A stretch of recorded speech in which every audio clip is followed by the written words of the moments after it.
the doc that I went into, while I was still in active duty, just said, Marcus, you're about the 200th SEAL that's come in here in the last couple of years with the exact same things going on. I am Judd Lionheart, former Army Ranger, college linebacker. I've been a strength and performance coach for over 15 years. Today I sit down with Marcus Capone, a former SEAL Team 6 special operator with multiple combat deployments. I feel like we can all learn a lot from his experiences, how to heal, and how to move forward. The shockwaves from the explosive, it just tear right through your body.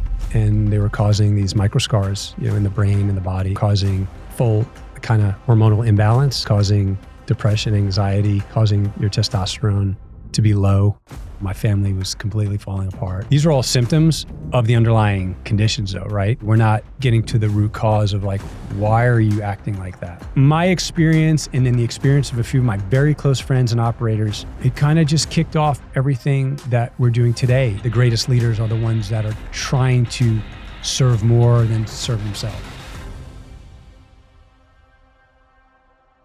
People don't understand that just to be a SEAL is an extraordinary accomplishment. To get through BUDS is extraordinary in the pipeline. Get through any of the special operations selection courses are not easy. So right? Very highly trained. Yeah. Some of the best soldiers in the world are SEALs. But then there's Dev Group, and who is about 50% of the SEALs that try out don't make that. There's a high selection just to get over to be able to go through the selection. And from that group, there's roughly a 50% attrition rate there. And, it's another long selection process. I don't know if it's changed, but when I went through, it was 6 months. And it was extremely tough. It was real high anxiety. I don't remember being anxious at all during BUDS, but extremely high anxiety because you're not so much measured on physical and mental toughness anymore, even though that's just expected. It's expected. Yeah. But even though like the physical minimums are even higher. So BUDS and stuff, I think it was like I don't even know, 42 push-ups and 50 sit-ups. Here it was like double, you had to do like 80 and 80 or close to 100, or those were the minimums. But like, if you really wanted to be looked at, you were hitting 100 push-ups and 100 sit-ups and, 5-mile time run under 7:30 and 15 pull-ups with a 25-pound plate, except you were expected to do more like north of 20. So and then bench your body weight. I just want to back up. Let's start doing the math here. Okay. All right. I think at least 10 times, Okay. So you take your normal male population, this military age, half of today. Those. Yeah. Right. Half of those fail to meet the minimum requirements to get into the military. More than half, I think. Right now. Right? Yeah. So you're taking about 50% of the adult military age population. Then to be able to even qualify to go to BUDS, you have to pass a screening, right? So probably 80% of the dudes that could get in the Navy could not pass that initial screening. And then there's a pre-selection process, am I right? Just to determine if correct. Well, now before you go, there's a whole recruiting unit now where you get ranked in each region. So let's say in the Northeast, there's 500 kids that want to go to BUDS. You get ranked from 1 to 500. And if they're only taking 75, 1 to 75 is going, 76 is waiting to the next class. Wow. And you're constantly doing PT and to move up. So there is a selection. There's a selection now before you even go. Just to go. And then once you go, you're talking 20, 30% make it through BUDS. Yeah. And then once you're on the SEAL team, only the top performers. 1% get to go to selection. 1% on the SEAL tier team 1 unit. Mm-hmm. Get to go. And then of those, maybe 50% get to go. My year, 2 of us went from the whole team. The whole. So when you add up all of that statistics, you're talking about an extraordinarily small percentage of adult age males that could even qualify. I mean, it's probably 1 in 500,000. I mean, like, because you do the math and you do like this times this times. I haven't done the math, but we'll go with that for now. So, when I talk to these kids, like, I want to be a SEAL, and it's nothing against them, but it's like, man, do you know how hard that is? Yeah. And you're looking at them like, I've known some SEALs. And I remember in boot camp, one of the admirals, 3-star, like when I graduated boot camp, they were saying, what do you want to do? And I was like, oh, this is what I'm going to do. And I remember her saying like, her literal response was, it's okay. I mean, if you don't make it, there's plenty of other, I'm like, really? Is that what you tell me? The first thing out of her mouth was it's okay if you don't make it. Wow. Like that is not the attitude you're going to need. No, that's not the motivation I'm looking for right now as a graduate from boot camp. So A lot of them, when they start, there's no other option but to make it in their minds. It's like, no, I'm going to make it. You know, it's crazy. yeah, that was. So really- what was this selection process like for?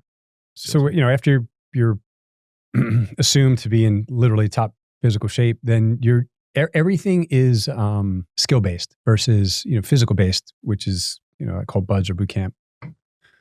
And you're ranked also. So every day you go through training, you're literally ranked 1 through, let's just say there's 60 guys in the class. You're ranked 1 through 60 every day. And What are some things? If you have one bad day of shooting, you're down the list. And this day after day, constant competition. Every day you wake up and you're like, oh, where am I at? Oh, 22. Great. Oh shit, I'm at 45. Oh wow, look, I went 3.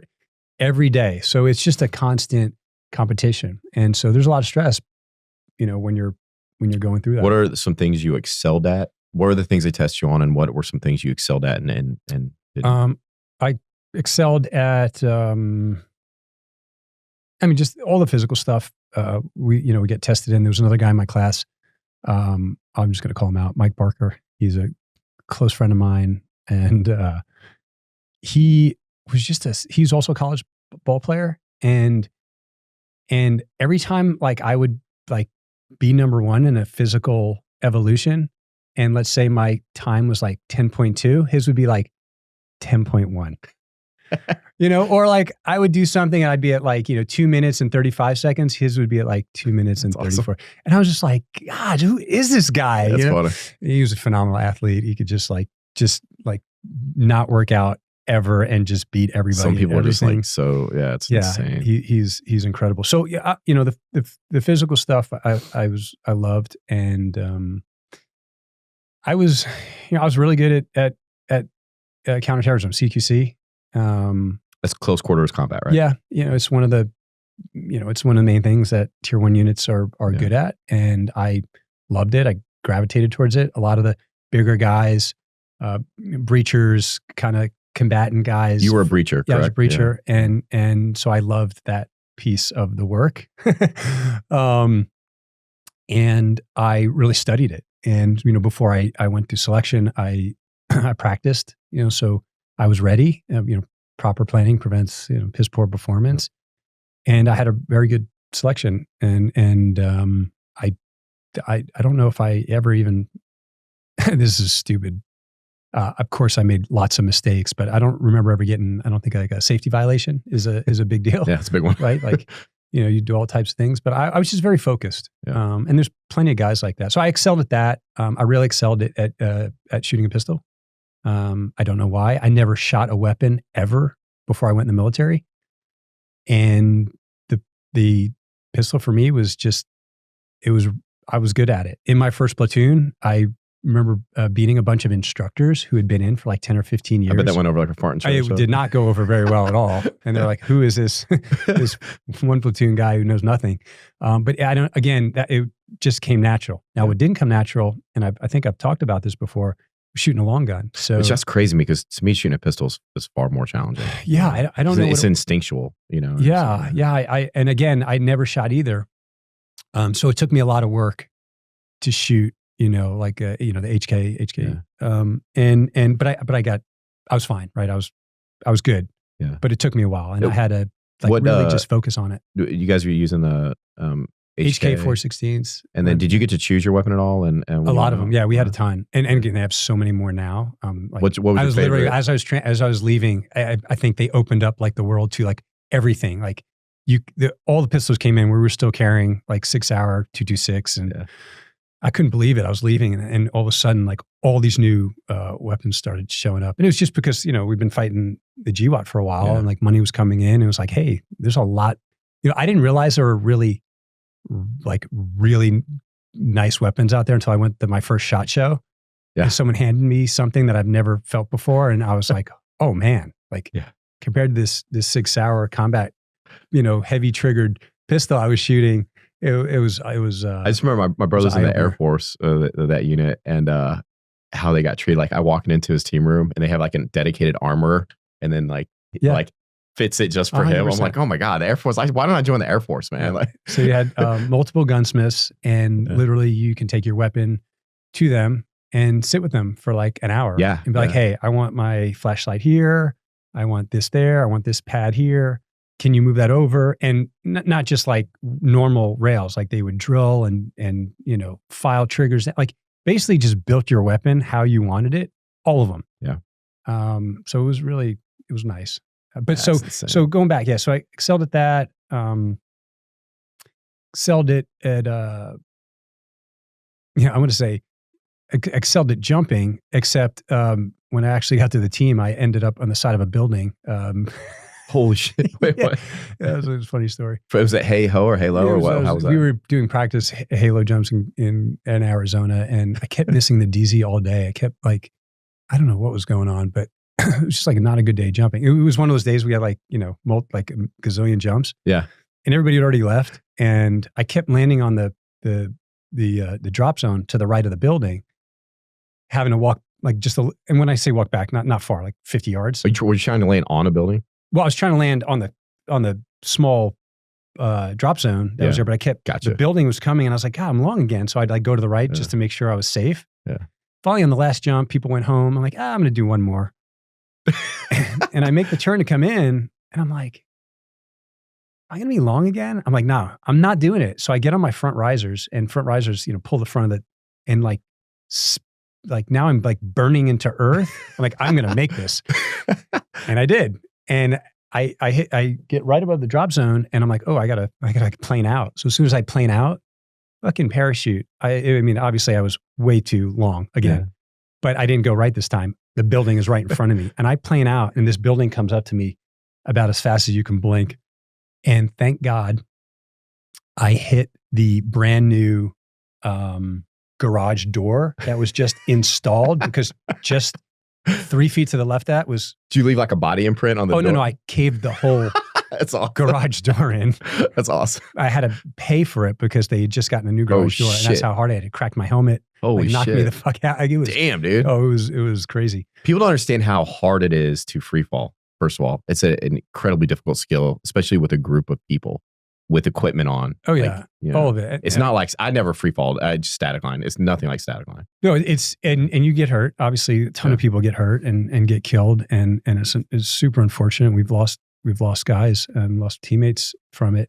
But yeah, I want to joke because I was a decent skydiver and, but my friends are very quick to remind me how I ended up on the side side of a building, caving in the garage door. But did you ever do a combat jump when you were there?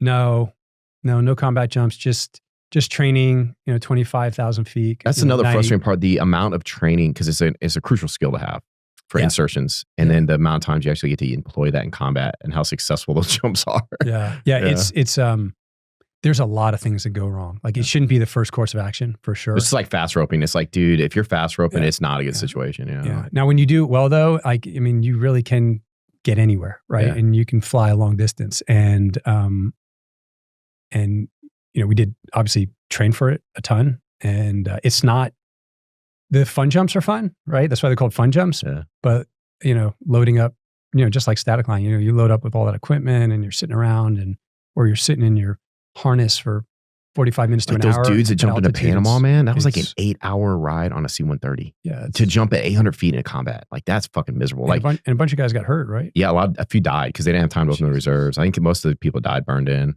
But just in training, because like Rangers had to do airfield seizures a lot, just fucking miserable, man. Just like flying in circles. Yeah. So the hey-ho is like pretty cool because you can jump offset from your target and you can fly quite a ways to the target, so you don't have to be over the target to. Yes, it's cool to talk about. It's cool in terms of an insertion method for sure. Like you can fly a long distance. Yeah. But when you're jumping out at somewhere between 25 and 35,000 feet, it's -70.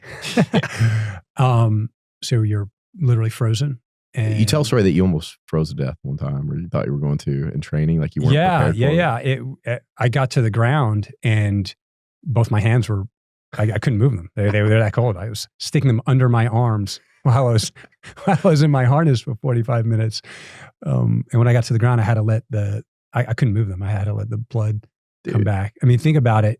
when you're flying on a commercial aircraft and they show you the temperature, you're jumping out at that. And so if you're not prepared, or you just don't have, if you don't have the right gear, you can be in a world of hurt. And obviously in that situation like that, it can be fatal.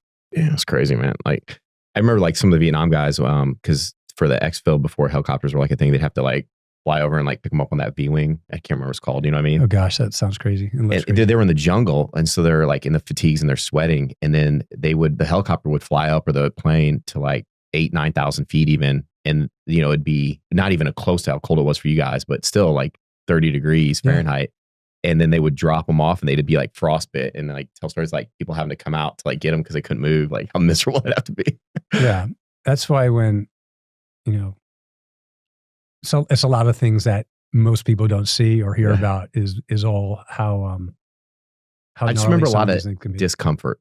It's not like you're always the log carries and everything that are just brutal, right? But just like being uncomfortable for a long time, being kind of cold for hours. Well, then that's what we were talking about earlier. Is like you just have to. That's what you have to do. Yeah. You have to be able to operate in that uncomfortable, just feeling uncomfortable constantly, and you learn that from day one. Yeah. However, even initially, I feel like I was in gnarlier situations after training, but you still kind of go back your mind to the things you learned while you were going through, training, while you're going through selection. So you were a breacher, and can you real quick go into like what that entails? Yeah, a breacher, individual, is part of the team that is an explosive expert, is an expert at getting in, doors and through windows and in cars. And so, a breacher, it's someone who you go to a school for it, you go to advanced schools for it, lock picking, all these, crazy things. And you're the guy. And, a lot of our work was with explosives. And so, you're trying to figure out, how much explosive you need to get into, a building.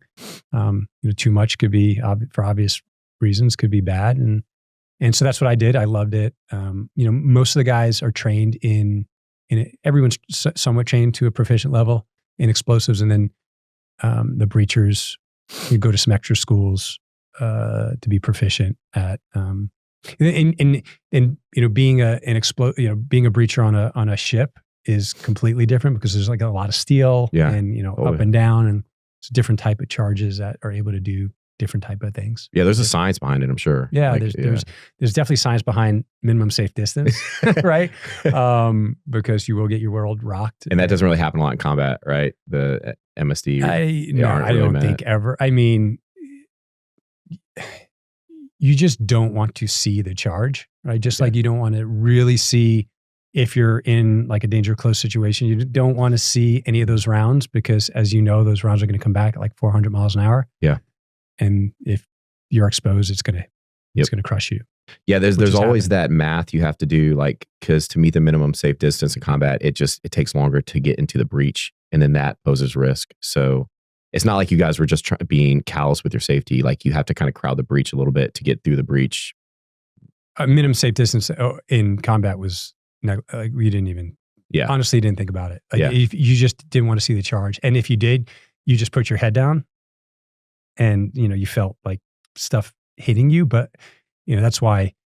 How many breaches do you think total you did when you were? I mean, at least hundreds, maybe thousands, but at least hundreds. I was also, like most breachers, range safety officer. So you went on a lot of trips and you kind of looked over everyone that were placing charges and doing explosive work. And so you were around it, all day, every day type of thing. Do you think that played a large part in some of your issues post-military? I mean,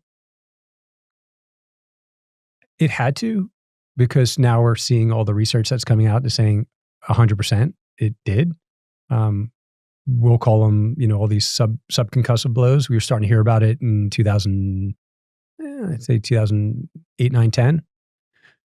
And, the shockwaves from the explosive it just tear right through your body. And they were causing these microscars, in the brain and the body. Microscars were causing full kind of hormonal imbalance. The hormonal imbalance is causing depression, anxiety, causing your testosterone to be low. Individuals coming back from years serving at 30-something years old had testosterone below 300. It's extraordinarily common. Like a 60 or 65-year-old, right? And that's not normal. And say, well, what's happening? Yeah. So a lot of it is from either, large charges where people are getting completely knocked out for like minutes to, hundreds of, we will call them subconcussive blows. So, and then, when it's bad, it's, I believe the term is astroglial scarring in the brain, these micro tears that are similar to what individuals in, kind of the combat, either like football world or UFC are getting from constant hits to the head. So, traumatic brain injuries. Yeah. Basically. Traumatic brain injuries, mild traumatic brain injuries. The symptoms are exactly the same as, a doctor would diagnose somebody with PTSD. And so it's very difficult to. I was going to say, so PTSD gets the lion's share of attention, right? Because it's very easy to diagnose somebody with that. Yeah. PTSD is an anxiety diagnosis, post-traumatic stress, but you have the same exact symptoms from TBI injuries. And so when you're a doctor and you're trying to diagnose an individual that has come back with a history of head trauma, history of maybe childhood trauma. It's just hard to know what the source of that history is. of military stuff. And then, maybe some other stuff, maybe some transition, right? Some relationship issues. All of it. And then you put it all together and, who's prepared, even, I don't care what medical school you go to, unless you're able to biologically figure out what is wrong with this individual, right? Yeah. We're doing these diagnoses from pure, how are you feeling? Fill out this paperwork. Very difficult. Another thing too is like you're dealing with this, the psychological trauma, the physical trauma, which I think has been kind of not highlighted enough, the blasts that we go through on a regular basis, and then deploying continuously. So special operations, they don't deploy as long, but they deploy far more frequently. And then when they're home, there's a lot of time away from home training. Correct? Yeah. Yeah. I mean, you're hitting on kind of everything that. And then so relationship issues, and you yourself went through a lot of that, correct? I went through, I think I went through all of it. You had 12 deployments? Is that correct? No. I did 6 deployments. 6 deployments. Yeah. For me, right around, I would say like 2008, 9, really started feeling it. It was early too. I mean, I don't think I did that much, but it definitely was affecting me. Started seeing therapists at that time. And late 2010, I decided it was time to take a break. My family was completely falling apart. I was kind of a raging lunatic at that 2010, point. so you had been with your wife since the early 2000s, late 90s? Yeah, correct? Since 97. Okay. We've been married for 10 years at that point. And you had kids at the time? 2 children. Yeah, Caden and Maggie. How old were they in 2010? 10 and 8. Okay. And so they were, the last couple deployments, they were absolutely hysterical. And I felt that. And, it's got to be hard, man. It was so difficult. Yeah. And it, at the end of the day, you look back and you go, wow, what an amazing job, but also what a selfish job. It was so easy to be at home and the air conditioning would break or the toilet would break, whatever, and go, oh, I got to go. Sorry, bye. Yeah. I got to go on the road for a month and go train and drink with the boys. Yeah. You take care of it. I don't. What the spouses have to do while you're gone. They had to, they had to hold the fort. And many of us never cared or looked at it as, we had these literally wives that were as strong or more of them stronger than we were because they had to hold it all together while we were doing with very little props. Fun. They don't get the props. No, they don't get anything. What were you like when some of these, and the home life, what was that like? Like, how was your personality changing? I think Amber could do a really good job of telling you what it looks like from the outside.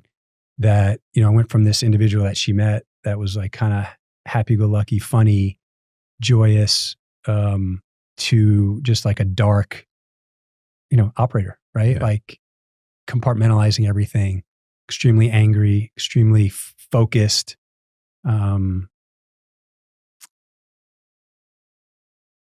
Just a different, she would say it was a very different individual, very solemn. You could kind of see it in people's eyes, right? They're just not, they're just different. And Yeah, I noticed when I met you, your eyes weren't dead. yeah, You know, they were dead for a number of years. yeah, and I see it a lot. from Yeah, guys. and I do too, especially the work we're doing now, and I know we'll get into that. But for a long time, I was like just kind of dead, in my own head, in my own world, isolating, not being, the kind of the person I used to be. And went out to California to be an instructor and kind of put the pieces back together and figure things out. And it got worse. So I started seeing a psych out there, got prescribed my first antidepressant, wound up staying on antidepressants for 7 years, which, I talked to some folks, thank God.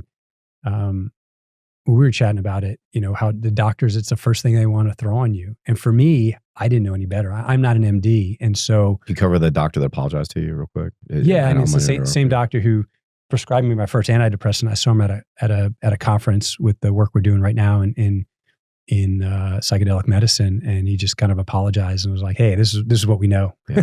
This is what we knew. This is all we knew." And it's still happening. I think we're still overprescribing antidepressants when we don't need to.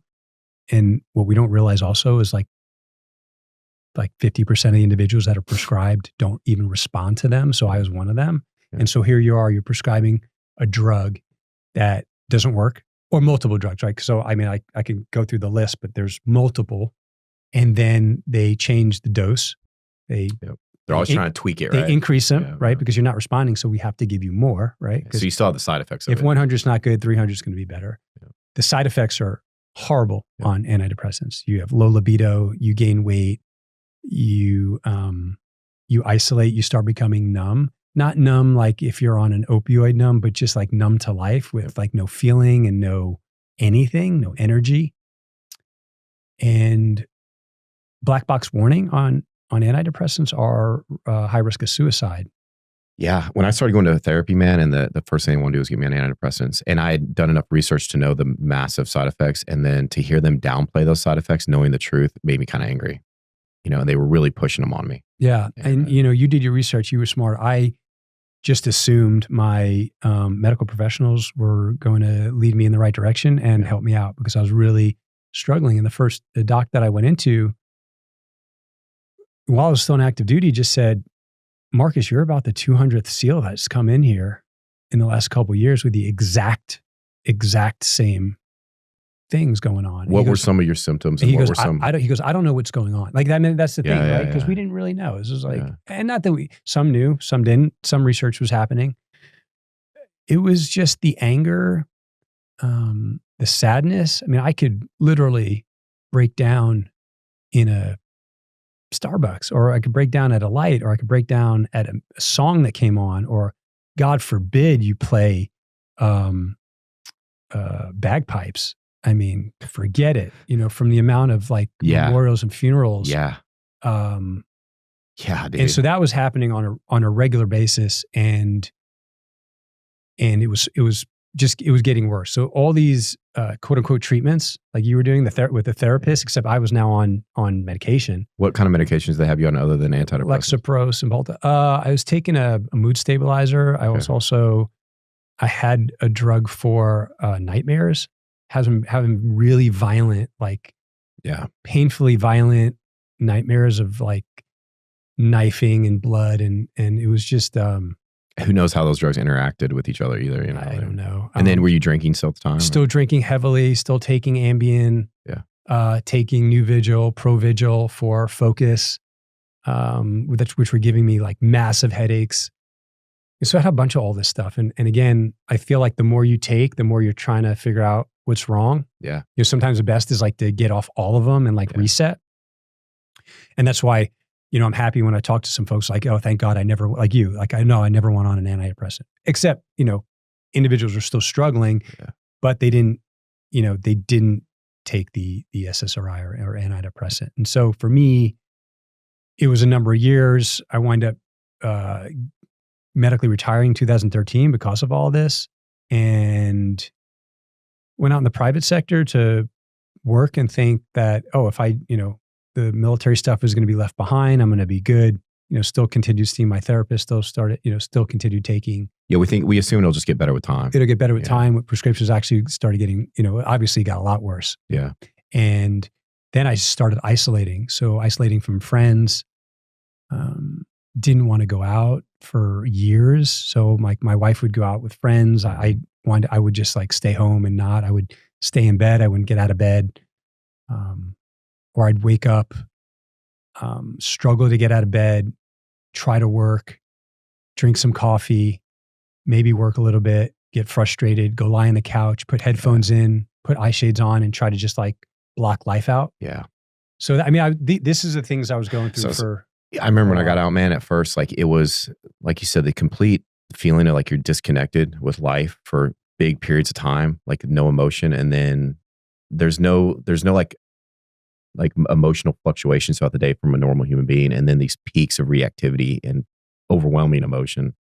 I remember I had just taken the job here in Austin, and the 71's a dangerous road right out in front. And I'm training a kid and his dad's there, and there's a car wreck right outside on the highway. Like, sounds like a bomb goes off, right? So we go out there, and an old lady had hit a guy head on, and he's screaming and dying. His stomach had been penetrated by the door, and I get there in time to see her take her last breath, and there was zero emotion in me.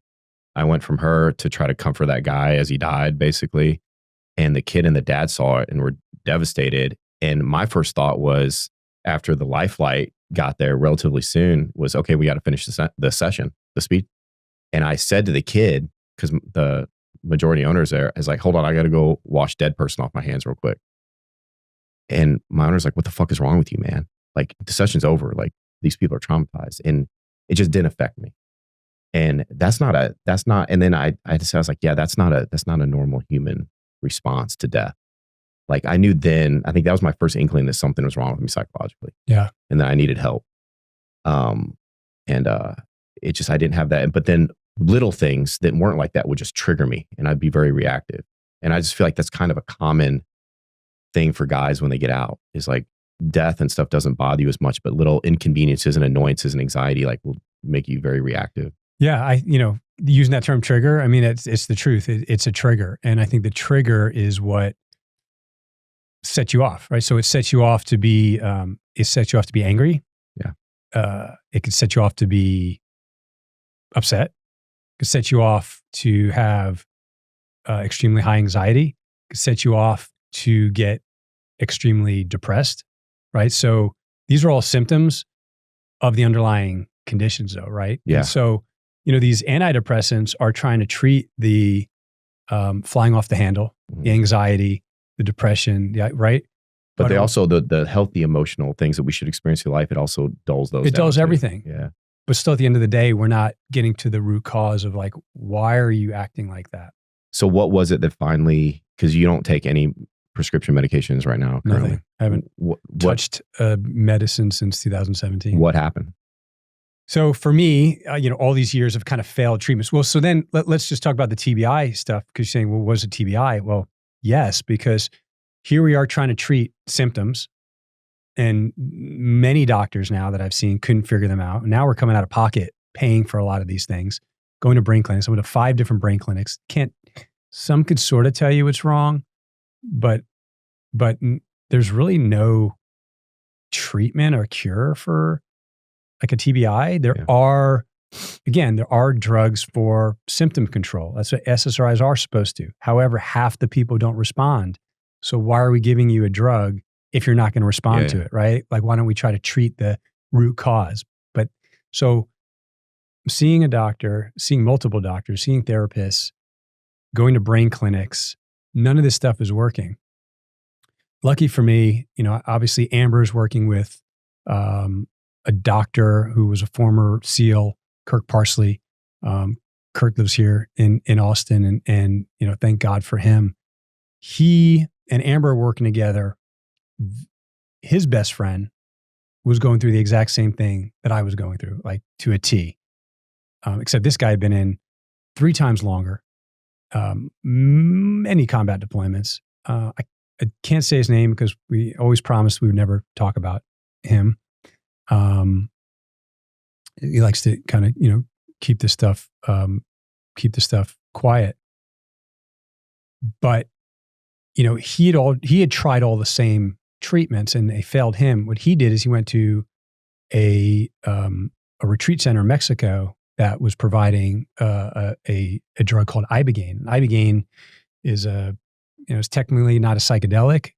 It's considered an oneirogen. It's considered an awakened dream state and type of treatment. But it's like a similar action to what a psychedelic does. It puts you in a psychedelic experience, but it's very long. It's like could be 6 to 8 to 10 hours peak, and then it goes into this other phase of kind of introspection. Well, this individual was also struggling and got better almost instantly. And so the 3 of them. So is Ibogaine, is that something that we developed, or is it something that occurs naturally, or what's the history behind Ibogaine? Yeah, we let me get into the history because there's a lot there's a lot to talk about with Ibogaine. So this individual got better, and Kirk told Amber, he said, I think this is something that Marcus could benefit from. He's obviously not getting better from the other stuff. Yeah. He's got the same exact symptoms as all these other guys. This individual who was a buddy of his just got better, like almost instantly. And so she brought it to my attention and said, hey, what about this, Ibogaine thing, psychedelics, et cetera. And I mean, I almost laughed.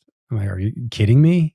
Like psychedelic drugs? Same, like you probably grew up the same way I did, like thinking this is completely crazy. Yep. These are drugs. These are recreational drugs that people use to get high. How can a recreational drug get me better from, by the way, I've been seeing all the best doctors and going to all the best brain clinics. Yeah. Right. So just from an outsider. Why did they bring this up? Yeah. I mean, insane, right? Yeah. But like you did, then I started doing my research. And the more research I did, these were actually all designed for mental health use that were abused as recreational drugs, just like we could abuse literally anything. Yep. So I got more comfortable understanding that this drug Ibogaine was not a recreational drug. This was a medical treatment, initially for addiction patients to get people off of opioids, heroin, and psychological, psychospiritual use, right? Yeah. Like cultural wise, like cultures would do it. Yes. Yeah. Yes. And we'll get into that. And so does it have a high success rate for the addiction? Success rate is like over 50% for addiction, where we're still sending people to single digit success rate Alcoholics Anonymous for things, for wow. like, it's like a 5-fold. It's insane. Yeah. And I want to talk more about that, but it took me about a year to commit, but I was at that point where, Amber was not going to be with me anymore. She had to make a decision where, she needed to take care of the kids, not take care of me, because I was basically like a kid. I was a child, right? And I said, you know what? I will try anything, because all I want to do is get better. I wanted to get better. I was not good. That's a key component, though. You have to want to get better. You have to want to get better. I was making extremely poor decisions, extremely, and I couldn't go on like this. That's when I started having thoughts that I didn't want to be here, that Amber and the kids would be better off without me. We're unconventional thinkers. We solve unconventional problems. If I take myself out of the equation, then Amber and the kids will be good. They'll be happy. They don't have to think about me. Suicide. Yeah. Right. And like all these things that you start thinking about. And I said, you know what? I'm going to try this because I will do anything to get better.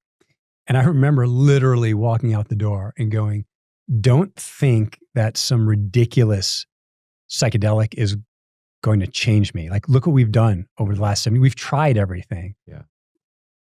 I mean, literally walked out the door saying that. I go to this retreat in Mexico. And you do EKG, make sure your heart's good. And we're going to talk about why. You do blood work, you do urinalysis, you make sure you're healthy. So it's a controlled environment. It's an extremely controlled environment, and it will only be a controlled environment. There's a lot of individuals and groups out there trying to decriminalize or legalize certain psychedelics, and not Ibogaine. Ibogaine needs to be done like inpatient with a cardiologist in a place. Like it's arguably, if not the drug that needs to be done properly, clinically, 100%. And it is. And it's the way it's done, at least the way that, we do it through the nonprofit, and we'll get into that. In a nutshell, I spent a few days, I take the drug, I'm in a bed, I have headphones on, I have eye shades on, and you go through this 8 to 10 to 12 hour experience. And for me, it was very dark. It was very dark and demonic, and it was just like literally chaos. It was complete chaos, and it was pulling out just a lot of the shit I think that I was dealing and shouldering. But as you and I know, the only way to get past a problem is to deal with the problem. Yeah. And that's what this does. And that's what many or all the psychedelics do, is they actually get to the root cause of the issue. They make you deal with the whatever it is, right? It doesn't show you the depression or the anxiety, right? That's what happens from it's a symptom, what you're dealing, right? Those are Yeah. the symptoms, right?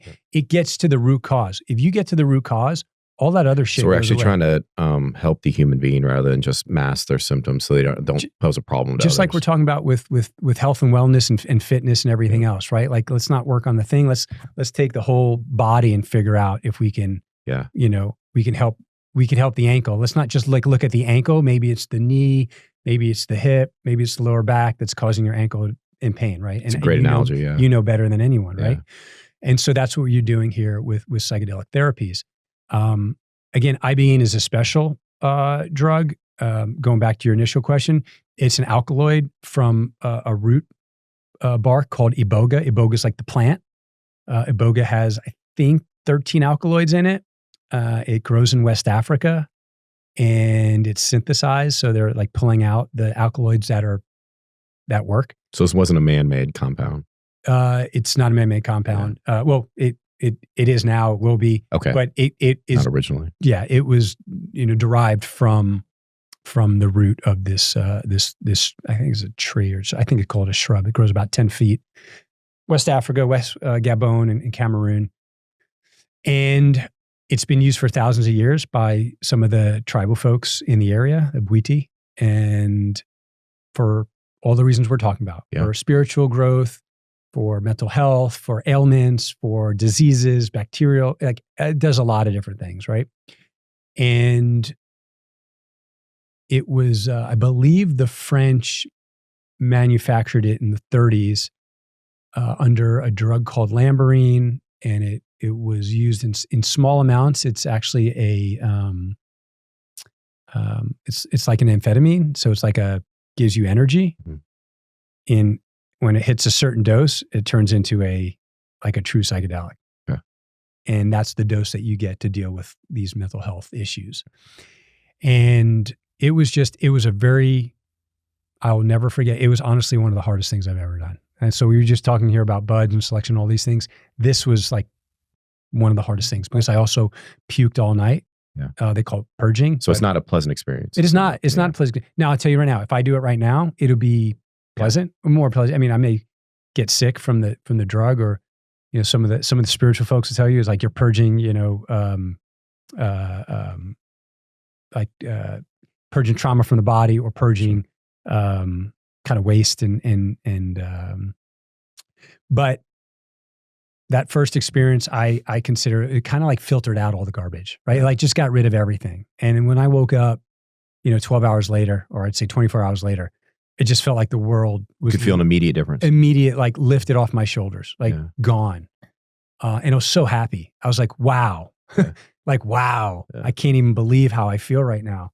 And by the way, I just got my ass beat all night. Yeah. Right? Exactly. Yeah. And so I remember Amber came in and she'll tell you, she was scared to death because she had just seen me for the last, 10 years. What is she going to see? Yeah. And she'll tell you, she's like the instant, and you know how you're talking about your friends, you see like kind of dead eyes. Mm-hmm. She saw like light again. She said she hadn't seen this person in almost 15 years. And she can see it right away. She can like see that glow. Yeah. And we embraced. And literally the first thing I said to her was like, this is it. This is exactly what the guys need. Like, we got to figure this out because I can't even believe that I didn't hear about this.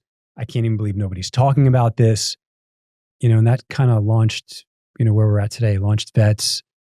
There's a grassroots effort and there's a bunch of other little things that happened in there, but it was my kind of aha moment of getting, the light turning back on in my head. It creates that breathing space you need to heal. It gave me, it was a complete reset. It's a reboot. It's like, hard drive reboot. It's crazy, man. And gets you back to baseline or better, much better.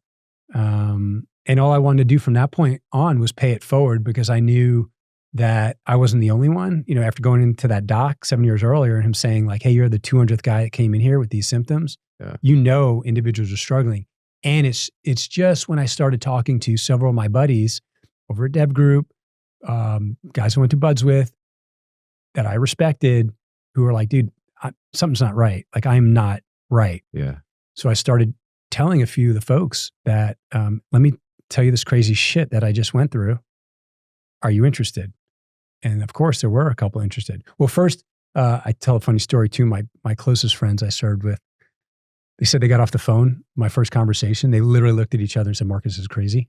That's awesome. Yeah. And then one of those guys called me 2 weeks later and was like, hey, I would like to go do that. And then the other guy called a month later. So I went from crazy to both of them, going through treatment, and they got better. And they just, at least the light just turned back on. That's all this is,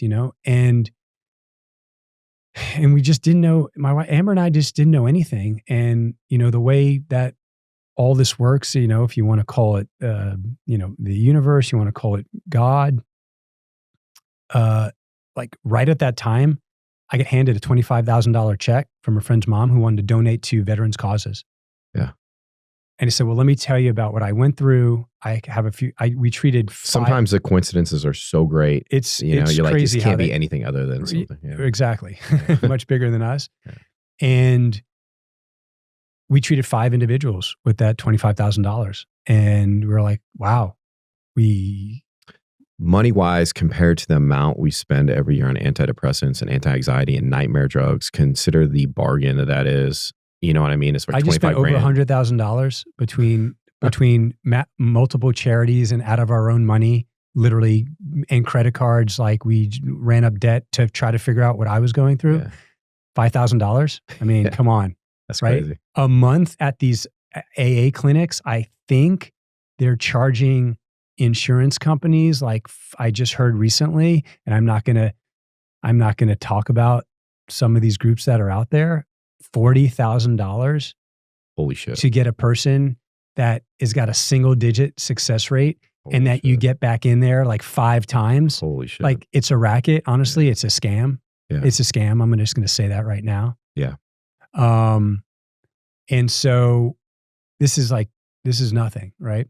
And so that, my experience, and then the experience of a few of my very close friends and operators, guys from Dev Group, guys from my Buds class, it kind of just kicked off everything that we're doing today. And there are clinical studies that support the efficacy. There are clinical studies. Yep.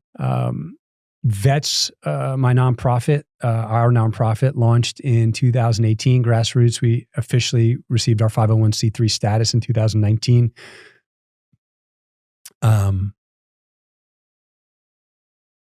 We will fund veteran number 1,000 this year. That's pretty cool. Yeah, it'll be really interesting who that number 1,000 is. But we fund treatment for spouses also. So as we all know, spouses have just as much, trauma, and we don't all know that, unfortunately. Okay, we don't know that. But those that are hearing out there, the operators and the individuals that have struggled with, either a shitty childhood or a great military career with a bunch of a combat and head trauma and or whatever else, and then maybe a bad transition, the spouse goes through all of that, all of it, including potentially their own childhood stuff, military stuff. With not near the support network potentially. With no support, right? And with their husband going away all the time. And so the spouse has to either take care of themselves or also be helped, right? Yeah. And so when I was getting and going through my stuff, Amber was helping herself. So she was seeing her therapist. She was really, really leaned into her faith. Literally, we still have, we have these, those big plastic crates you get from Costco. She has, I want to say 4 or 5 of them filled with journals of her writing as we're going through all this, of her healing through spirit. She said she didn't write those words. They would just come through her and she would put them down. Crazy, and literally that many books that were written, she still has them. And we're going to probably expose some of those books. It takes work as a person and as a couple, right? To get through this stuff too. It's not just you take a drug and everything's better. It's not a panacea.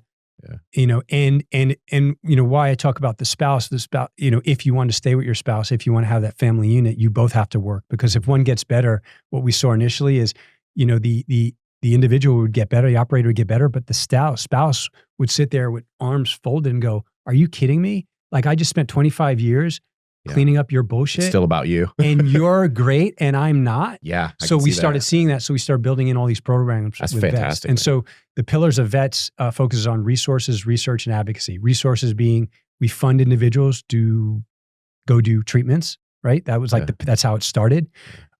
Research, we take those anecdotal stories of individuals getting better, and we do studies with Stanford, with Ohio State, with Johns Hopkins, with Columbia. We did a major study with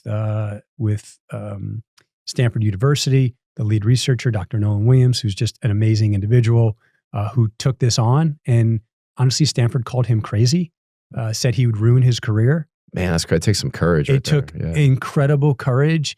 And he's just one of those unconventional individuals. Yeah. And why we're so close now and good friends is he's like us. He's like, hey, there's something here. We got to think outside the box. We have to take a chance. We're not doing a whole lot for these different type of, TBIs and comorbid diagnoses. And so he took this on at Stanford with an IRB study, and 30 individuals, special operations veterans with TBI, history of TBI and suicidality and suicide attempts, many.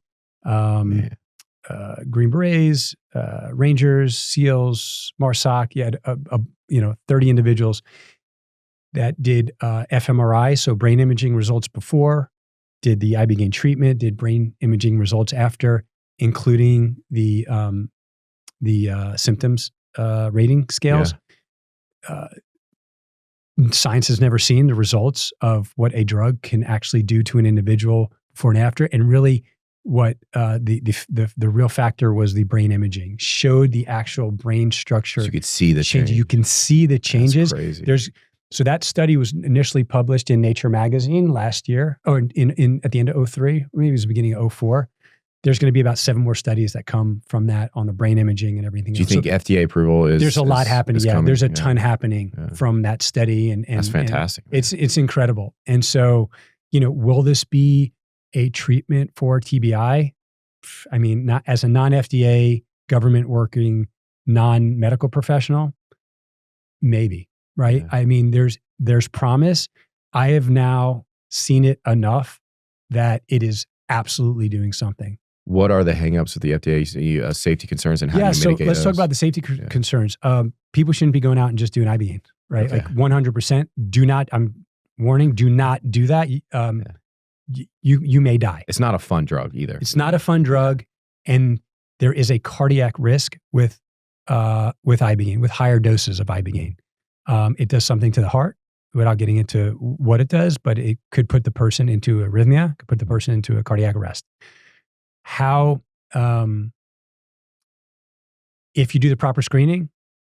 So you're approaching 1,000. Approaching 1,000. How many fatalities? Zero safety issues, right? And so proper screening, proper screening prevents any. And you have a cardiologist on site. Yeah, you have full medical staff, nurses, cardiologists, emergency, EMTs. You have so much safety support.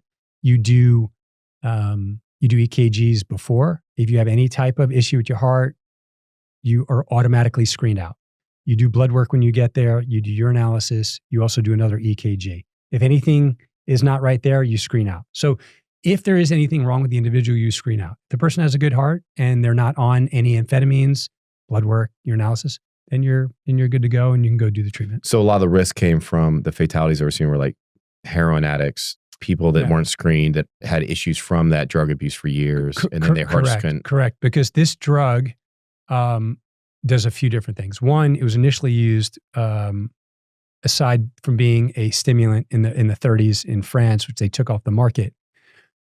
I would say in the late, I believe it was in the 80s, they found out to be highly, highly anti-addictive. So it like scrubs the receptors of an individual that's on heroin. Yeah. The research I did about it was mainly focused on addiction treatment. Right. Yeah. And so for an individual who's on heroin, can't get off heroin, this literally goes in, scrubs the receptors, and a person will not go through withdrawals coming out of Ibogaine, which is if you try to get a person off of heroin, opioids, right, they go through a withdrawal process, they can die. Mm-hmm. Well, Ibogaine prevents that. That's crazy. And it gets a person off. And the success rates are literally north of 50%. What they were finding out is these individuals were also coming out and their any depression, any anxiety, any post-traumatic, like all that stuff was going away. Got you. And so this works on a few different, it works on the addiction piece. It works on the psychological, right? Mental health issues. It works on spirituality. So, we just finished a study that's being put together now through an IRB to show that individuals that come out of the Ibogaine experience, whether they had a history of faith or not, if they are agnostic or atheist, I think it's like 87% or north of that come out with a reconnection back to their faith, back to God, back to Christianity, if they were Christians, or just spiritual, thinking that there's definitely something more powerful than that individual. So it covers a wide range of things that that it's doing, and it's exciting because we've been seeing this now for almost 7 years, and we're excited to see where it's going to go. And a lot of this is done in conjunction with MDMA treatment as well, or is that no? So there's certain protocols that aren't fully tested, and there's going to be more research. But right now, many of the individuals that we fund to go do these treatments do Ibogaine on a certain night. Okay. Then they rest for a few days and kind of process what they went through. And they do another drug called 5-MeO-DMT, which is another psychedelic. Okay. It's also going through clinical trials.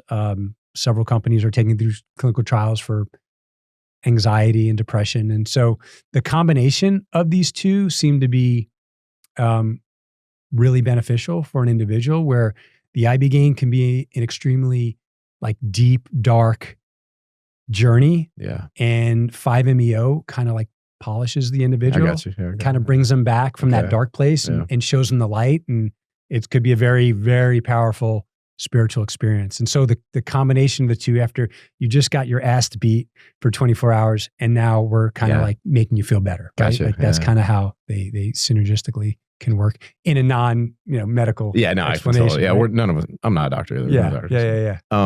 So can you tell me a little about Terramine?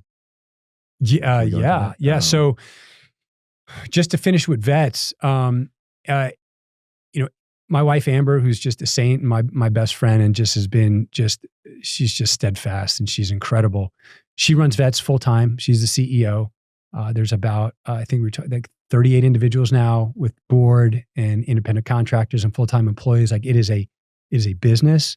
It is extremely busy. There are programs every day of the week, Monday through Friday, men's integration calls, women's integration calls, breath work, meditation. Like there's just everything. We just have loaded it up with programs now because, as you and I were talking earlier, you see the light, you get to baseline or above baseline. How do you stay there? Yeah, exactly. You got to just, now you work on it. Get back to your tribe, do the integration. If you need it, right? Like I personally, I polish myself every once in a while. I meditate, I do breath work, I do everything I need to. I don't need to be doing it all day long every day because I'm good now, right? Like I haven't touched, I don't need antidepressants anymore. I don't need anything really. But these programs are set up every day for individuals to continue healing. We've only been around, as I mentioned, since 2019. This will be the 6th year, or 5th year, like 5. We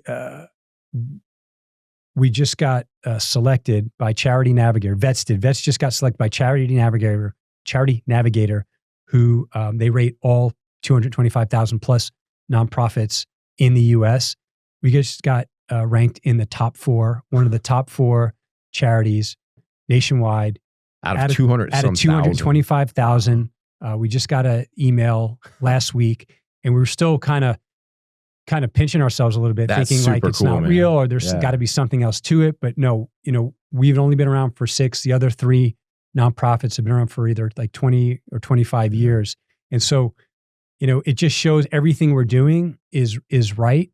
And I shouldn't say that. Not everything we're doing is right, but we are striving to do everything right. And we're trying to make this, the mission is to help people. Yeah. We haven't done, golf tournaments and shooting ranges. Your East Coast accent came out a little bit with the tournaments there. Tournaments. Yeah. And all these things are fun and hikes. And I think we need to do all those things, but we really focus just on helping individuals and their families. And that was it. We do a gala every year and it's fun. But other than that, we really focus on the mission, maybe to Amber and I's detriment. We do grind, but this is the hardest thing we could have ever done, but it's really,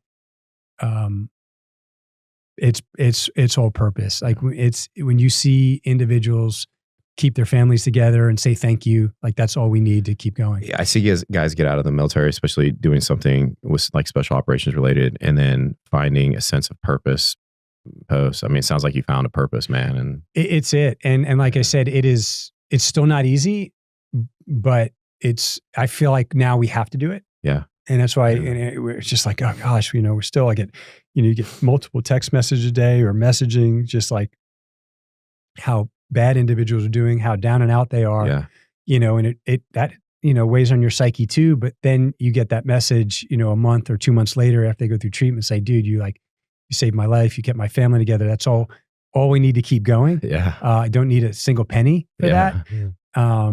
And it fulfills us. It's kept our relationship now is our bond.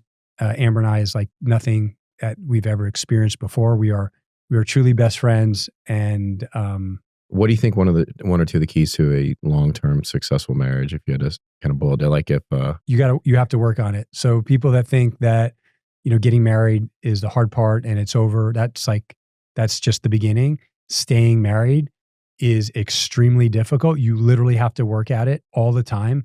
And then not just staying married, but now like looking at your partner as like your best friend and someone that you literally can go to for anything. You got to work on it every day. And we've just learned to meet each other in the middle.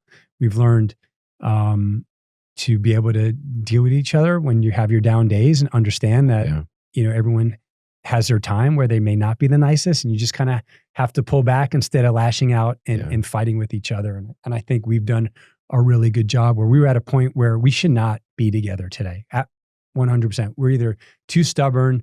We definitely love each other more than anything. And I think that's what kept us together, is that the love we had, no matter all the bullshit that we went through, we wanted to come out the other side because we knew there'd be some light there. So just, just a whole family unit between, Amber and our 2 kids are just nothing that we've ever experienced before. And it's nice to see now after 25 years. Your kids are 20 in their early 20s? 24 and 22, Caden and Maggie. What are they like? What are they doing? They're incredible. Our son Caden works at the Hotel Del Coronado, and he's run around, hustles. He's just an incredible human being, so kind-hearted. And he just does a really good job there, trying to figure out, kind of what his next phase of life is. And our daughter's a senior at San Diego State. Nice. And she did her internship this summer in Barcelona. She worked on a mental health care app, kind of redid their website and social media. And so they're just, they're doing it, and it's good. But what about so TerraMind? yeah, so TerraMind. Let's get into my, what else I do, right? Well, so with vets, Amber's the CEO. She's got a full team. I chair the board with a few other extremely bright and really talented friends and folks that have been in business for a long time. And so we just kind of keep it all together, raise money, and do everything we have to do there. So, my job there is doing what I'm doing now, telling a story, talking to individuals on a regular basis, and, raising money. TerraMind was born kind of from the success that we were having at Vets. There were some investors that saw that, what we were doing for veterans were really working and started donating towards vets, to the cause. And I'll just talk about the individual, Grant Verstandig. He's an extremely bright, successful, huge-hearted individual that cares almost maybe too much about individuals, about everybody else. He really does, and that's a good thing, right? Yeah. We're supposed to be servant leaders. Yep. And he always takes care of veterans. He has hired a lot of veterans to run his companies, and he's been just extremely, just grateful for his friendship and his partnership. And he saw that this was a future of mental health care. Maybe not Ibogaine, but he could see that psychedelic medicines and alternative therapies is coming. And how important. It's not just for veterans. It's this, we have a mental health crisis, right? Whether you know it or not, like almost 30% or 35% of individuals will be diagnosed with depression in their lifetime.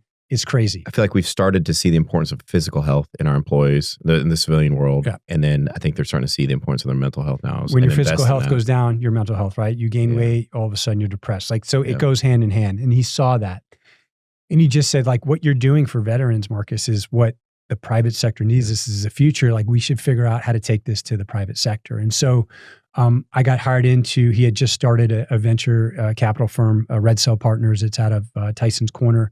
And they focus on two verticals, healthcare and security and defense. And he's built multiple unicorns, and he's just really, really good at what he does. And so we got together and figured out a model where this can be scalable to take what we learned at Vets and really take this to the private sector. And what we did is we packaged a technology platform that we have built. It's the only one out there that's like this, that connects psychiatrists with therapists and the patient. And it makes kind of communication and scheduling and billing and everything very easy, because right now, if I go see a psychiatrist, my psychiatrist is not talking to my therapist. If I'm seeing a therapist has no real idea what's going on unless I'm talking to them. Kind of the same as there's a parallel to that in what I do. Like the coach doesn't talk to the trainer, who doesn't talk to the physical therapist, who doesn't talk to the doctor. And there's part of it being successful is trying to build a communication network between all those parties and the parents and the kids. And so that's what this does. And right now we're really just focused on the individual who's struggling, which will be the employee, the psychiatrist, and the therapist. Right? So we made that very easy. Then we went out and built a network of trained therapists and trained integrative psychiatrists around the country. So now we're in all 50 states. We're a Centers of Excellence network. So we bring this whole network of individuals that are trained in these therapies and the platform, and we bundle that up and we take it to employers. Let's just make believe JP Morgan has several 100,000 employees. They would offer up this health benefit to their employees just as another health benefit that you would expect your employer to pay for. And so we've been around now for 2.5 years. We're launching our 5th client. So right now, we're starting to get really in stride. And right now we're focused on what I said earlier around those treatment-resistant mental health issues, which is about 50% of the population. Yeah. And we're focused, right now we're focused on depression. We'll grow from there, but we want to get really good at one thing. Man, that's fantastic. Yeah, it's really cool. People get really down on the state of where we're at, as a country and a world, and for good reason, but there's a lot of good things going on. And I think, a lot of people are like you, and I wish there was a lot more, but, are driven to serve and are willing to explore new ways to make an impact. And it's really encouraging, man, to see. I think we tend to get down a little bit. Thanks, Jed. But I tell you, I don't know any other way. I tried to sell a widget when I got out of the military, and it didn't feel, kind of felt disgusting to me. Yeah. I had this weird, just thing that makes me want to, I don't know, it's weird, but I need to be helping people. I need to be doing for others. And sometimes I may speak it to Amber and say how much, like, I can't do this anymore. I can't take this anymore. When it goes back to my heart and my gut, kind of mind, body, soul, like, I have to do this. Yeah. Right. Like and it feels good. And it's just something that, I go back to, I did a talk one time on servant leadership. I think that's what, this kind of falls under, is that, I think the greatest leaders are the ones that are trying to serve more than serve themselves. Absolutely. So since I'm like kind of known for fitness, I'm a fitness guy. I like to kind of finish things up with a couple questions. Yeah. Let's go. I like fitness too, right? I'm kind of kind of all I knew growing up, and I've gotten back to just trying to get back into what I would consider, good shape, eat right, kind of biohack, focus on longevity, all the buzzwords. So, I mean, you're extraordinarily busy. Yes. And I see a common theme of guys like you that are very highly accomplished, like overachievers in some ways, still managing to stay in really good shape with a busy schedule. So what are some of your strategies to do that? And what advice would you have to give other busy people in order to? Yeah, I would say first, got to focus on your health and your fitness for sure. And as operators, we get out, we get this focus. Like, my focus right now is building companies, right? Mm-hmm. Like building nonprofit, building Tara Mind, scaling them, but being a capitalist, right? In terms of, like, if I build things big, more people, I'm going to lift more people up, right? And that's kind of my goal now. Sometimes when you get those goals, you forget about eating right, working out, right? And when you were in, fitness was a clear life and death. It was it. And then I think when some guys get out, 7 to 9 every day, you're working out. Yeah. And then they say, what's the point now? And there's a huge point to staying in shape. I said it. I was there. I was like, what's the point now? Why am I doing this? We have to stay in shape. We stay in shape. Our mind's stronger, our body's, everything is stronger. Our relationships are better. Our friendships are better, all of it. And so it's a non-starter not to take care of yourself. I say that. So whatever you're doing work-wise, you have to fit in, put it in your time block. I must work out, whether that's at 5 a.m., 6 a.m., 7 a.m., or 5 p.m., 6 p.m. Just, you have to do it. There's time if we make it. There's 100%. Yeah. When you look at your day and actually go, what did I do for that 30 minutes or 1 hour? Or if you add them up, you can fit it in there. The analogy I always use is writing the margins. I feel like you look at a piece of paper and there are these white things that stay white on the sides of the paper. And most people, they just see where they're supposed to write. And I feel like we forget that there's more paper. We stop seeing it. And I feel like people like you, they just write in the margins. They write on the piece of paper that most people just write it off. Yeah. Because to them, working out early in the morning is just that's not an option. Or working out late at night after work, that's just not an option. Yeah. And it is an option. Yeah. When I get a good workout in, and everyone will probably, most likely agree with this, like, you feel like you've accomplished something. Yeah, it doesn't drain energy. It gives you energy. It gives you energy. Yeah. So now if you have to go work a 12 or 15 hour day, Yep. which many of us do, Yep. It's fine. It's like, oh, I kicked that. Or I have something to look forward to. Like, after this day that's killing me, like, I'm going to go crush it. I'm going to go get on the treadmill. I'm going to go lift weights. I'm going to go do CrossFit. I'm going to go paddle or surf or whatever it is. So what's your poison? What's your particular brand of fitness? I like to mix things up. So I like to keep my body guessing and all the time.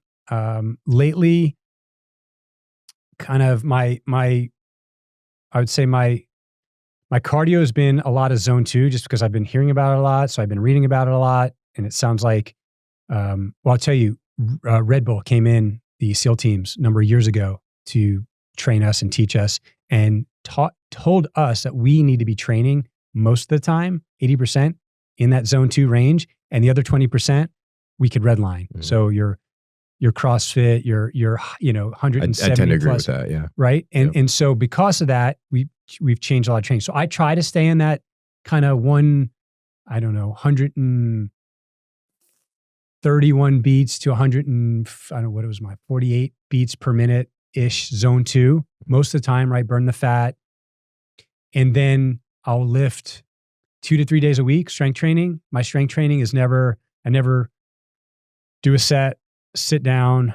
Everything I do is in like trisets or, superset. I jump from one thing to the next to the next. I'm always looking at my heart rate. So again, on the workout days, on my lift days, I also try to keep my heart rate into like a zone 2. Yep.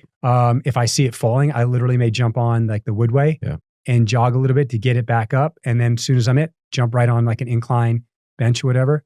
So 2 to 3 days a week lifting. Why do I say 2 to 3 days a week? I'm going on my body now. So I don't have anything set like Sunday to Sunday. Monday, I have to do this. If Monday I work out and my chest or my thighs are sore on Wednesday, I'm not. You know what's funny? I do the same. And most people that are long-term successful in fitness, they don't have a day of the week that they do something. It's just long-term success. You have to be more flexible and adaptable in that. You know? It took me forever to learn that though, because I was so blind to like, I have to do chest and tries on Monday or whatever, right? It's a lack of adaptability, right? You know?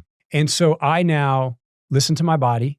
I have read, you can't overtrain, but you can recover. Sure. I love that. I mean, did you say that? Maybe you said it. No, but I've definitely heard it. You know, and I was like, oh, they're so spot on. Yeah. Because you know what? If you overtrain, you just get a little bit sore than you'd like to be. And we've all been there. Oh shit, your back, your knees, walking up and downstairs. Just rest a few more days. Mm-hmm. Roll it out, right? Do foam rollers, stretch, go in a tub, whatever.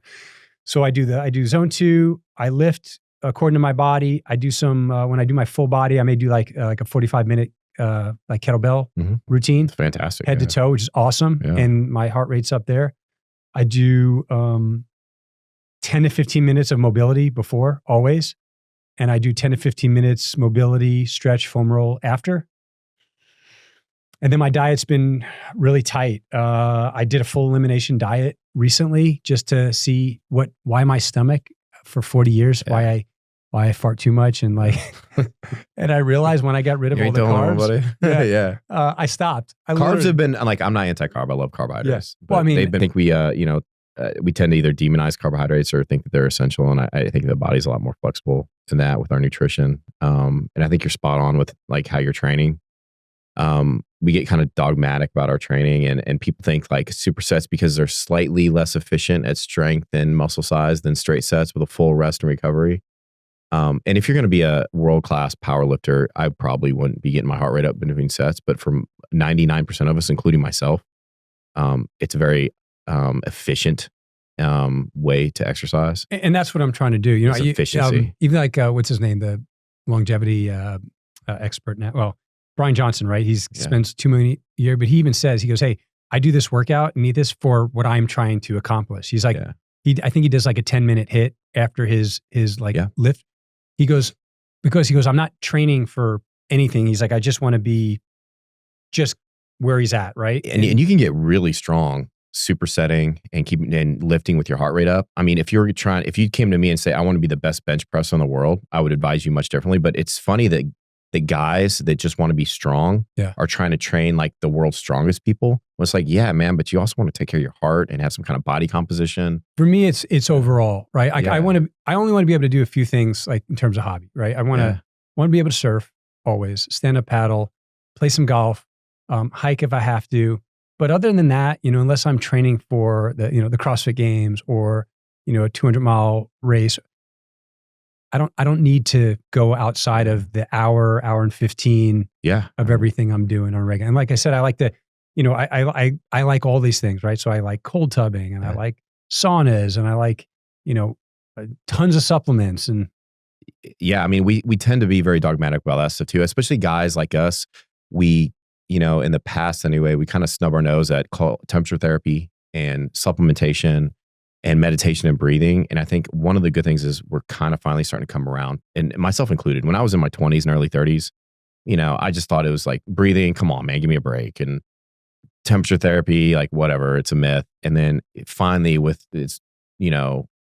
finally started to realize through the mountains of scientific evidence, the effectiveness of some of this stuff. And I think guys like us are starting to adapt a little bit. Meditation and breath work, it's the only things right now that bring like my central nervous system back to like reset. Exactly and the same. Stop my and you mind said it. from racing all day long or able to sleep Yep. Like, you said it, the central nervous system, the Yeah. toning of your central nervous, like bring I yourself have to, down. you know, these days where there's just so much going on and there's so much in my mind, you know, there's definitely, I don't call it anxiety, but there's just a lot that, you know, my mind gets, you know, And you said it, you know, like garbled with. overtraining, maybe not, but under recovering. And you cannot recover unless your parasympathetic system is dominant. And breathing is the best and fastest way to do that, you know? And then you're spot on with it. Like a lot of the activities you list are zone 2 dominant activities, surfing and playing golf and hiking. And it's just, we think if we're not just killing ourselves in the gym daily, then it's pointless.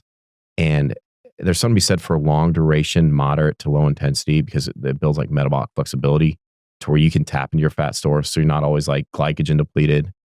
You know, I think you mentioned this morning, like, you know, when you'd work out and your heart rate would get really fast, you know, and then you just kind of realize the need for some of that lower intensity. Yeah. Well, I was saying the assault bike, right? Like I try to do that once a week when my body's recovered. Yeah. And then I try to redline it, right? I try to get my max. And that is an important piece. Doing like a Tabata or like 30 seconds on, maybe with a 30-second rest. So maybe a little bit longer rest. And that's an important piece to it. I think too. it's great. Yeah. To close out here, if you could spend the day with one person, dead or alive, athlete or other, you know, you can pick more than one, but who's somebody that you'd maybe pick to choose from? Well, I tell you, from a leadership perspective, someone I've always, even though it was like kind of my peer group, but I always just was in awe, was like Tim Tebow. For me, just as, you know, he was a quarterback who was big, cared about his like physical fitness. He was also a good quarterback, right? He never ran out of bounds. He put his shoulder Played a little bit out. like you did. Yeah. He played a little bit like I did, except he was a lot better. He also changed sports, so he tried something new, right? He's also, what I was talking about earlier, security of the pack. He can give a shit what people think about his you know, his real focus on God and Christianity, and there is a separation there. You know, some people think it's weird. He doesn't, right? He just like goes and does, and I always respected that with him. For me, it was always migrating towards quarterbacks and tight ends. I feel it's very similar, right? Because Peyton Manning, always loved watching, always loved, again, another person. And these are individuals who are low ego, extremely confident. They don't brag, they're humble, but they're just incredible leaders. And I think everybody looks at them like that. And so for athletes, I look at individuals like that. You know, I look at a lot of the folks in the business world now. I mean, I think people like Elon Musk is just amazing, because I've heard people say he's crazy. I'm like, yeah, but he's like literally changing the world. He's putting people on other planets. He's figuring out ways to solve problems that we've never thought of before. So for me, a person like him is making me think so far outside the box of what potentially may be crazy to individuals, but may just be the next big thing that, you know, help humanity in big ways. You've brought up a lot of traits in those people that take a lot of courage to risk feeling ostracized for your faith or what you want to stand behind, and doing things that aren't the social norm at the time. We've talked about a lot of people over the last 3 hours that to do the things they do that weren't being done at the time, that were scoffed at. It takes a lot of courage, and a lot of, not just physical courage, but social courage, a belief in yourself, a belief, like a drive to serve. Like, I just feel like that's a commonality about the people you've listed. You know what I mean? Like a belief in humanity. Those are like special things. We definitely have been divided as a country for a long time. I think social media has divided us further. I'm excited about this new administration. I feel that we're trying to get back to maybe some of the roots that put this country in a place where we're looked at as global leaders, and not just I don't want to get political here, but I think we just did get really far away from our roots of a nation. And so I'm, without being political, I'm very optimistic, but very just hopeful that we can do it right. And we can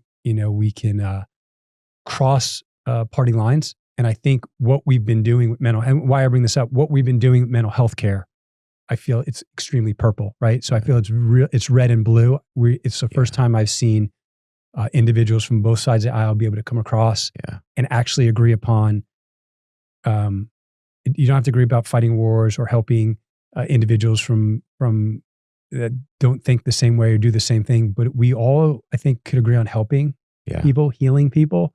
And I've seen, at vets specifically, that people put down their kind of party lines and come together to. I feel like in general, now I'm very apolitical, but this time around, the administration, I feel like there's a lot less fear and hate from the other side, and there's more hope, like you said. It just feels a little bit different this time from the outside looking in. Yeah. It was so contentious. And then I think we just got so tired of the last 4 years. I'm not blaming the administration or anything like that, of just being divided and just very political. And it just feels different this time. It feels like people are willing to listen to the other side and take people at face value and for what they say. There's like less racism thrown around. And I hope so. And like I said, and the really reason I brought it up is because I'm really hopeful that we can come across, kind of shake hands and make better decisions as a country, because we are much better united than we are divided. And so I'm optimistic. Same. I think there's a lot of optimism right now, which is a very good thing. You know what I mean? And there's less agendas maybe, and more taking people for what they bring to the table in front of you. You know what I mean? Rather than trying to fit a quota or focus. I think we forget that sometimes that there's a mission that has to be accomplished and an objective on all levels of government. And we got a little too distracted making that organization look a certain way or say the right thing, rather than get the job done, regardless of who's doing that job, Yeah. So that's, I think, potentially a good thing, So, yeah, like you said, just without trying to get political, man. But at the end of the day, we're all Americans, right? Yeah. For sure. How could people reach you? Get if they want to find you and find out about if they want to find out about vets, we're at vetsolutions.org. There's a ton of information on there. There's an e-course. There's just a load of stuff that you can look into our mission. If you're interested, of course, we live and die by the donor dollar, and so vetsolutions.org. We also have Instagram page that we're regularly posting and everything else on there. Trying to think what else. At Tower Mind, we're at towermind.com, and I think what we're doing there, I'm hoping that we can reach a national reach in again, expanding affordable access to mental health care. And so if you're out there, if you're an entrepreneur or like a C-level person that can make a decision, I'd love to have a conversation, because what we're doing is really helping. And all these will be in the show notes too, in case somebody didn't get that. Just check the show notes, and we'll direct you to those if you're interested in helping. But it's been an honor to be able to sit down and talk to somebody like you. It's truly a gift, man, and I'm very grateful for the chance to get to know people like you and find out more about y'all. Yeah, Judd, this has been wonderful. I appreciate the opportunity, and I hope we'll stay in touch, and maybe I'll be back here one day. Hopefully, if I get invited, you don't get too big, and we'll do this again. Never, brother. Yeah, always. Awesome.